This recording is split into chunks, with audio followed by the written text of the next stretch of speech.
여러분, 기업들이 자포자기를 하고 있다. 그냥 파산이 좋겠어. 참 이 말 자체가 우리 경제 전체의 어떤 상황을 대변해 주는 것 같습니다. 이 말이 무슨 말이냐? 여러분 이거 한번 보세요. 1월에서 3월 법인 파산 신청이나 회생 신청 현황입니다. 올 1월에서 3월입니다.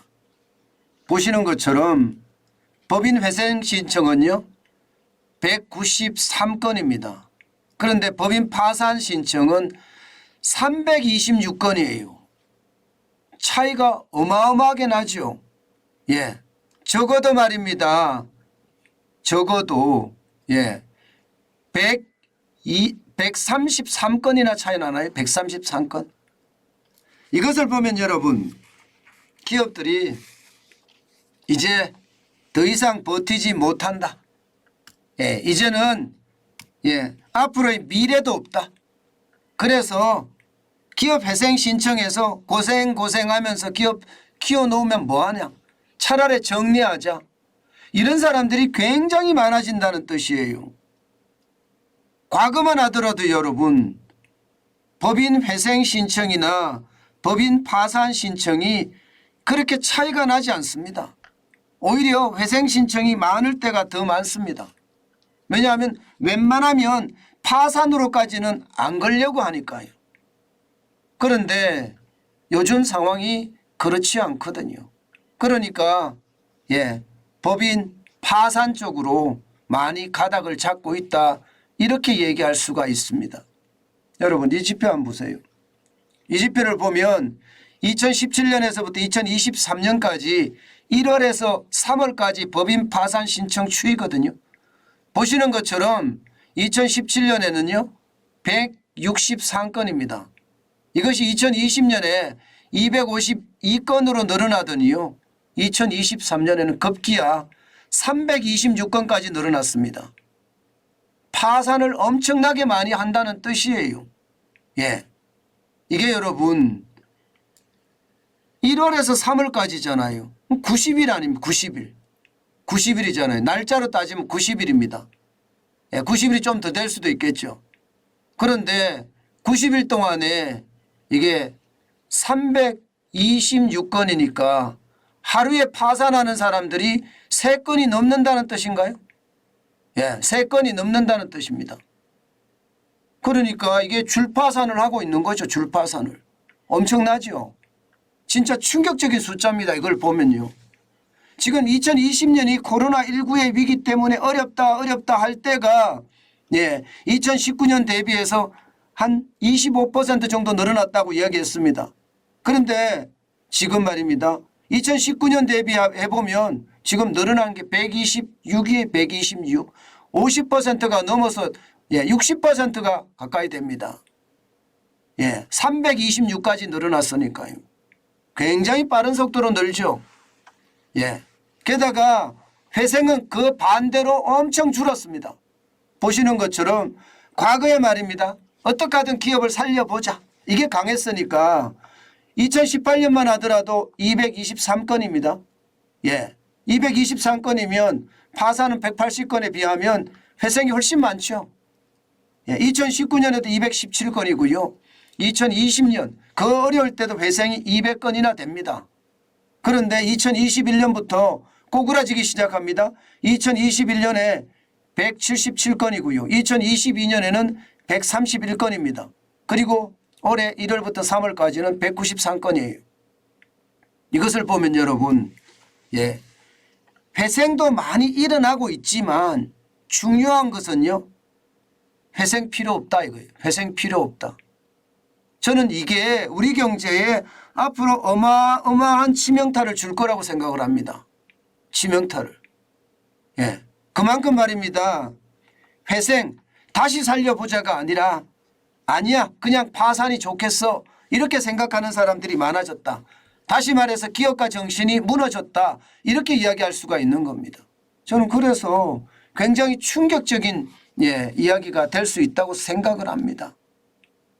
여러분 시장은요 예, 이게 활력이 넘칠 때 경제도 돌아가거든요. 그런데 이게 기업이 어렵다 이렇게 생각을 하면 어떻게든 살려보려고 노력해야 되는데 아니야, 그냥 파산하겠어, 이런 기류가 형성이 되면요 앞으로 경제는 굉장히 어려워질 겁니다. 그럼 왜 이렇게 파산 신청이 많이 늘어나는 걸까요? 뭐 기본적으로 기업을 회생시킬 자신이 없는 거예요. 회생시켰다고 하더라도 기업을 유지시킬 수 있는 자신이 없는 겁니다. 기본적으로는 고금리가 워낙 뭐 심각하잖아요. 부채 보세요. 부채. 2022년 2분기 현재 2,476조 3천억 원입니다. 엄청납니다.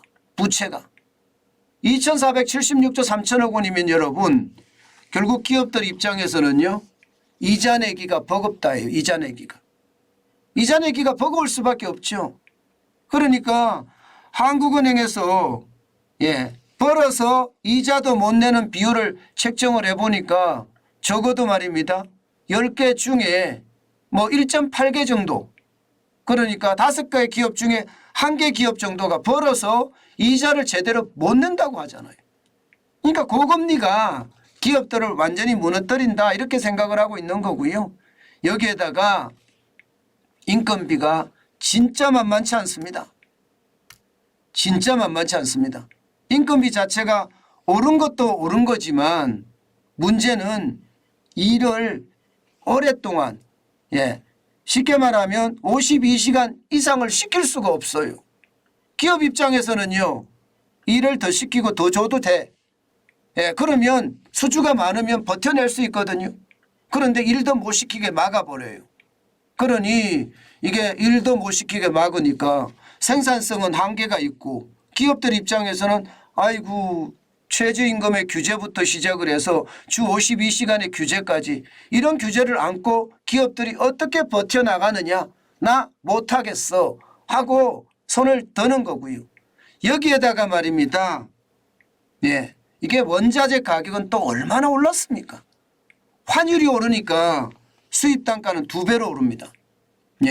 이게 원자재 가격 자체가 러시아가 우크라이나를 침공하면서부터 그리고 미중 갈등의 공급망의 어떤 변화를 꾀하면서 물가는 올라갈 수밖에 없었거든요. 그 올라간 물가를 사와야 돼, 원자재를.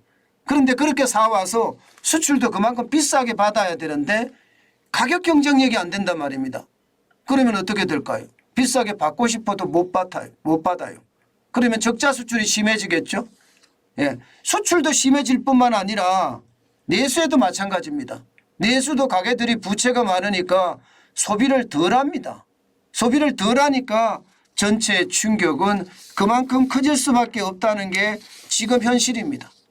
더 중요한 것은요, 이 회생하고 파산하는 와중에 파산 쪽에 많은 기업들이 들어가 있다는 거예요. 게다가 중견기업들이 많다는 겁니다. 법인 회생 쪽에도 보면 최근에 대창기업이라고 시공능력 109위 회사가 지금 회생 신청을 했죠. 그나마 회생 신청을 한 건 다행이다 이렇게 생각을 합니다. 그나마.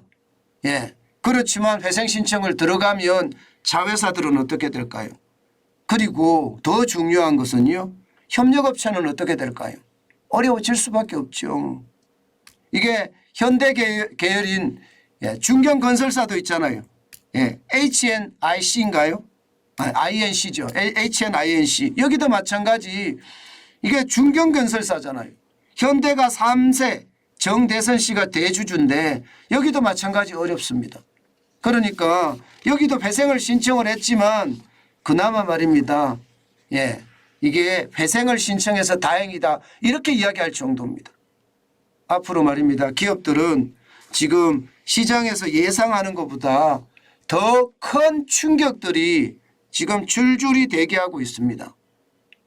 파산이 이렇게 늘어나고 회생이 늘어나는 것, 이것도 굉장히 큰 충격이지만 저는요 경기 침체가 예고돼 있거든요.